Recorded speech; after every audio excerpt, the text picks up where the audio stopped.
Yeah, we ain't sleeping at all, yeah. I'm seeing stars, yeah. Gave me your number. Primeiramente, eu quero agradecer e cumprimentar os pais responsáveis, alunos, quem estiver com as crianças, né, ajudando nesse momento que a gente está tão precisada de ajuda, né, e agradecer. Nós vamos dar início à primeira aula. Eu sou Janete Fusco, sou professora da rede municipal e, mais precisamente, da Escola ED nesse ano. Então, nós vamos dar início ao conteúdo sobre fração, porcentagem, números decimais, que, para o aluno, é um bicho de 7 cabeças. Mas, na verdade, não é bem assim. Se a gente tiver sempre em mãos o material para a gente acompanhar, a gente precisa também, eu quero dar um toque para vocês, para a gente ter em mãos um dicionário, porque uma palavra que não se sabe, você põe em xeque toda a atividade que você tem para fazer.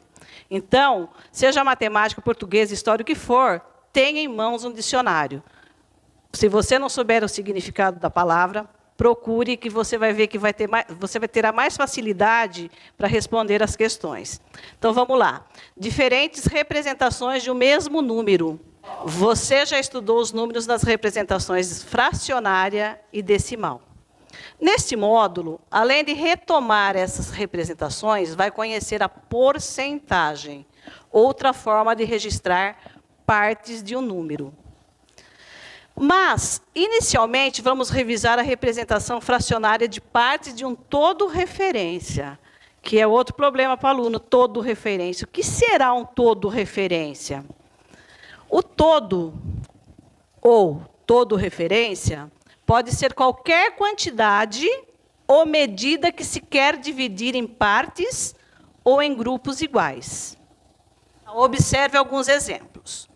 Todo referência. Neste caso, o que é o todo referência? Uma folha de papel é um todo referência. A folha foi dividida em duas partes iguais. Cada parte ou fração é representada numericamente por esse símbolo aqui. Que é 1, tracinho, 2 embaixo. A gente fala sempre assim, 1 em cima, 2 embaixo. Não podemos falar assim, tem um jeito certo de falar. Tá? Nós vamos ver aqui embaixo. O meio, que é como chama aquele número, ele é escrito da seguinte maneira. 1, tracinho 2, que é o traço fracionário. 1 é o numerador. O que é o numerador? É a parte que indica quantas partes ou grupo foram considerados. 2 é o denominador. Indica em quantas partes iguais ou grupos iguais o todo referência foi dividido. Ou seja, o número de baixo fala para mim assim, ó, pega a folha, divide em 2. Dividir. O número de cima fala, vou usar só metade da minha folha. Então, você tem que ter noção disso. O número de baixo diz para eu dividir o meu todo referência, e o número de cima, quantas partes eu vou usar. Nesse caso, vou dividir em 2 e usar uma parte. Isso aqui é uma figura. Ele tem tamanhos, né? Centímetros aqui, centímetros aqui. Aqui é diferente. Isso aqui é uma coleção. Mas o todo referência deste grupo aqui, de 12 lápis, não é cada um lápis. O todo referência é o grupo inteiro, é a coleção inteira. Muitos alunos, na hora que chegam a ter que dividir uma coleção, se perdem. Eu vou dividir o lápis ou vou dividir os 12 lápis? Como é que eu faço? Então, eu tenho que ter claro, isso aqui é uma coleção e o todo referência são os 12 lápis. Não é um lápis, como aqui em cima, é uma folha. Aqui é uma figura, uma folha. Aqui eu posso contar, é uma coleção. Então, eu vou dividir a minha coleção de quantos lápis?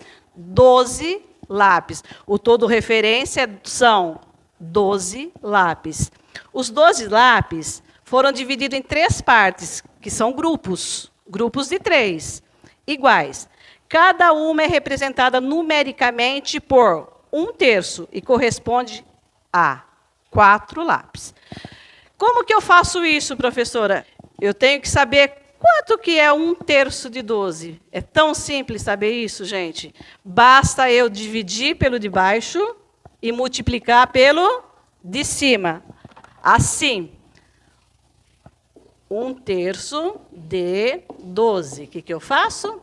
12 dividido por 3, que vai dar 4,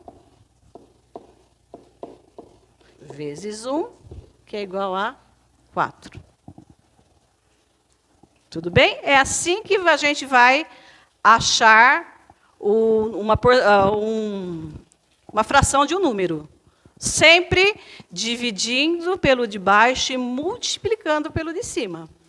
Porque para frente a gente vai achar alguns exercícios que você vai precisar fazer essa continha para você saber responder. Na hora que chegar lá eu falo qual é. Tudo bem?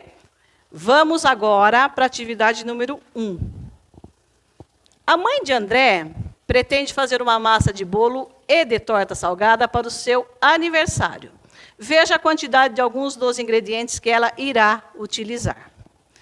Ela irá utilizar 12 ovos, 2 litros de leite e 2 quilos de farinha de trigo. Lembrando que o quilograma e o grama são unidades de medida de massa. Ou seja, 1 quilo é igual a 1000 gramas. O litro e o mililitro são unidades de medida de capacidade. Cada litro é igual a 1000 mililitros. Questão A. Nós vamos para A. Letrinha A agora. Um ovo representa que fração do total de ovos? Lembrando, eu tenho aqui uma coleção de ovos, ou seja, tenho 12 ovos. Os 12 ovos é o meu todo referência, não é cada ovo, são os 12 ovos. Um ovo representa que fração do total de ovos? Lembrando que eu tenho 12 ovos. E como se lê essa fração? Os denominadores maiores que 10 são lidos com a palavra avos. Por exemplo, 7, 18 avos. B. Para 2 massas de bolo serão usados 6 ovos. Que fração representa essa quantidade? E como se lê? Lembrando, todo referência, 12 ovos. 6 ovos. Que fração será que eu vou usar? C. André disse à sua mãe que 3/4 ou 9/12 dos ovos representa a mesma quantidade. Ele está certo? Por quê? Aqui você pode fazer a continha que eu ensinei lá atrás.